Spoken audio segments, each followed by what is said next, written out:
আসসালামু আপুরা, কেমন আছেন আপনারা? আমি আল্লাহর মধ্যে ভালোই আছি। এই দেখেন শুরু হয়ে গেল রান্না বান্না। আজকে মাংস রান্না করব। মাংসের মশলাগুলো আগে থেকে আমি পানি দিয়ে গুলিয়ে রেখে দেব। আর মাছ রান্না করব। মাছটা হলুদ আর মরিচ দিয়ে মেখে হলুদ আর মরিচ দিয়ে মাখায় তারপরে আমি এখন ভেজে নেব সেটা। কেমন আছেন আপনারা? আমাদের ঘরে কি হয়েছে জানেন? আমার যে বক্স রুম আছে, আমার রুমে যে বক্স রুম আছে সেটার মধ্যে পাখি বাসা করছে, চড়ুই পাখি। আমি তো ভাবতেই পারতেছি না যে কীভাবে কী করব। এত বড় একটা বাসা, এটা ভাঙতেও কষ্ট লাগতেছে, কিন্তু ভাঙতেই হবে, কোনো উপায় নেই। যাই হোক, এই যে আমি মাছ ভাজতেছি। আমার মাছটা ভাজা হয়ে গেলে আমি মাছটা টমেটো দিয়ে রান্না করে ফেলবো, আর মাংসটা এমনি রান্না করব। আজকে একটু অন্যরকম করে দুধ দিয়ে রান্না করব। এক এক দিন এক এক রকম রান্না করলে খেতে পারে এরা, মজা লাগে এদের। আর মাছ তো রান্না করতেছি আমি আমার জন্য আর আমার বড় মেয়ের জন্য মাছটা রান্না করতেছি। ওরাই আর কেউ খায় না, আমার ছোটো মেয়ে আর ছেলে তো মাছ একেবারেই খায় না। তো ভাবলাম যে মাছ যখন আছে টমেটো দিয়ে রান্না করে নিই। তো যাই বলছিলাম যে চড়ুই পাখি বাসা করছে আমার বক্স রুমের ভিতরে। এসির পাইপটা যে ওখান থেকে বের করছে, এসির পাইপ ওই জায়গাটা সিমেন্ট করেনি তারা, এই জন্য পাখিটা ঢুকে ওখান থেকে ঘর করে ফেলছে। কয়েকদিন থেকেই আমি পাখির শব্দ পাচ্ছি, অনেক বেশি কিচিমিচি শব্দ।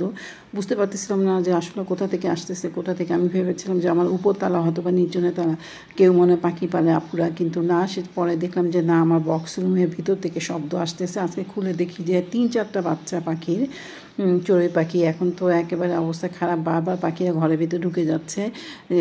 ফ্যানটা বন্ধ করে রাখতে হচ্ছে আমাকে। বাই চান্স যদি ফ্যানের মধ্যে লেগে যায় তাহলে তো ব্যথা পাবে। আমি মুরগির মাংস বসিয়ে দিয়েছি। এখন মুরগির মাংস বসিয়ে যে মাছ রান্নাটা হয়ে গেলে মাংসটা কষে আমি দুধ দিয়ে দেবো। মাংসটা আমি মশলাটা দিয়ে দিচ্ছি, অফ ক্যামেরায় দেখানো যায় না, এত কিছু তো দেখানো যায় না একবারে। একজন মানুষ এত কিছু করি দেখানো যায় না। আজকেও আমি পর্দাগুলো ধুইছি, এক রুমে আরেক রুমের পর্দাগুলো ধুইছি, আরও 2 রুমের পর্দা বাকি আছে, ড্রয়িং রুমের পর্দা বাকি আছে, এগুলো ধোয়ার। এই যে আমি মশলাটা কষাই তারপর আমি মাংসটা দিয়ে দিছি। মাংসটা ভালো মতো হয়ে গেলে তারপর আমি দুধটা দিয়ে দেবো। তো আপনারা কীভাবে কী করছেন একটু বলেন, একটু কমেন্টস করে জানাবেন যে কী অবস্থা সবার, কেমন আছেন সবাই, রোজা কেমন যাচ্ছে, কার কত রোজা ভাঙা পড়লো, এই আর কি। আমি তো ভালোই আছি, তবে একটু টেনশন হচ্ছে। কালকে আমার চড়ুই পাখির বাসাটা দাওয়ানকে ডেকে বললাম যে চড়ুই পাখির বাসাটা কালকে মানে সরাও, এখান থেকে না সরালে তো সমস্যা হবে। চড়ুই পাখির বাসাটা সরাইতেই হবে।